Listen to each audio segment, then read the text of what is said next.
Senator Kennedy. Hello, Mr. Secretary. I'm over here. How are you? Good. Mr. Secretary, as you're also head of the IRS, we've had some tough ice storms. Would you and your colleagues consider an extension on allowing extension to allow people to file taxes a little bit later? Senator, I've been in touch with the governor of the great state of Louisiana, and he and I and my staff are working on that. It is traditional to grant Right. extensions for events like this. Good.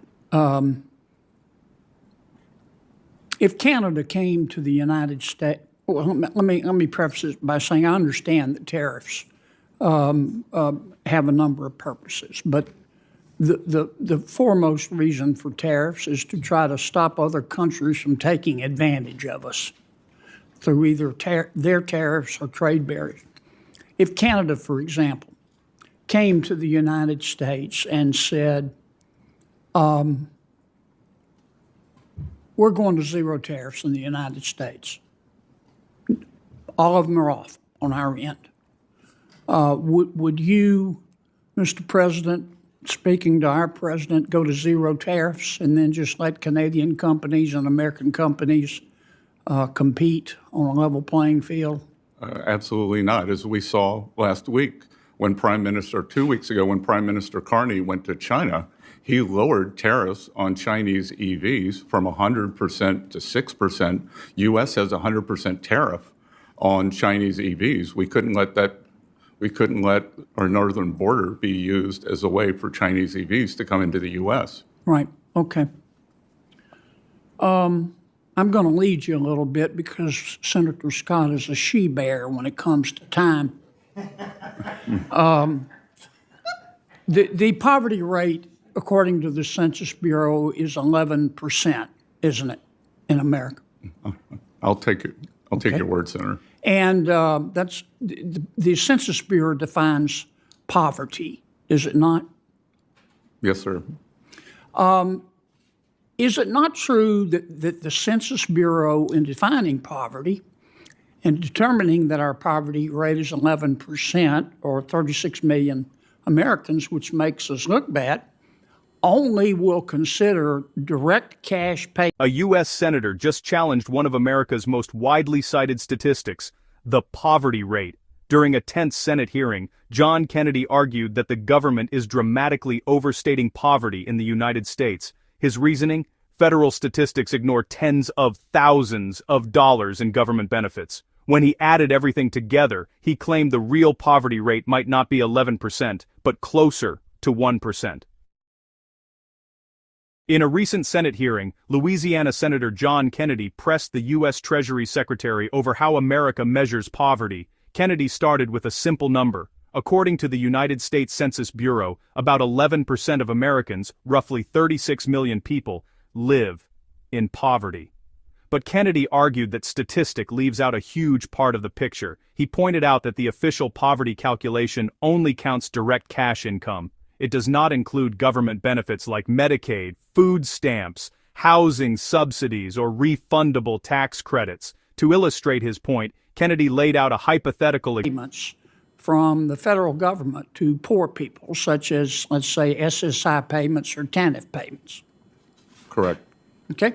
And isn't it true that the Census Bureau, in determining poverty, doesn't include non-cash payments? It doesn't include Medicaid or food stamps or housing subsidies or refundable tax credits. Isn't that true? That is correct, Senator. Yeah. Now, let me give you an example. Mom, 2 kids, poverty level for her and her kids is $27,000. Mom works part-time. She makes $11,000. According to our Census Bureau, she's poor. She's below the poverty line. But she also receives, she works, I recall I said, makes $11,000 a year. She receives $4,100 in refundable earned income tax credits, $3,400 in refundable child tax credits, which means she gets a check, $9,200 in food stamps, $9,500 in housing subsidies, $900 in utility bill subsidies, $16,000 in Medicaid, $31,000 a year in free school lunches, and $6,000 in TANF payments. If you add that up, that's $64,100 a year, according to math. I'll believe your arithmetic, Senator. Okay.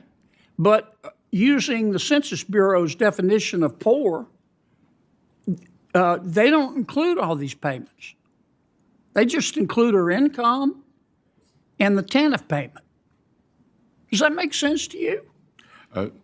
No, sir, and you should bring that up with the Commerce Department. I know, but you've got influence. I know how close you and the Commerce Secretary are.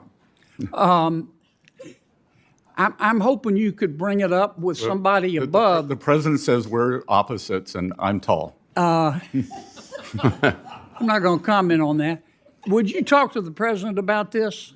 If you include all cash and non-cash payments, the poverty rate in America is 1%. That's a good point to end on. Thank you, I Senator. told you he was a she-bear. Example, a single mother with 2 children earns $11,000 a year from part-time work. Under the census definition, she falls below the poverty line. But when Kennedy added the value of federal benefits she might receive, including tax credits, food assistance, housing aid, Medicaid, school lunches, and other programs, he estimated the total support could reach over $60,000 annually. Yet none of those non-cash benefits count toward the official poverty income calculation. Kennedy's argument was simple.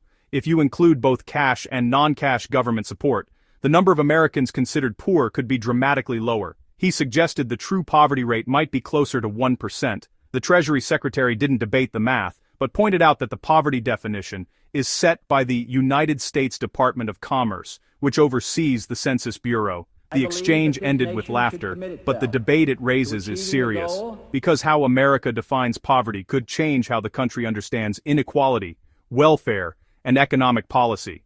This is Capital Deep Dive.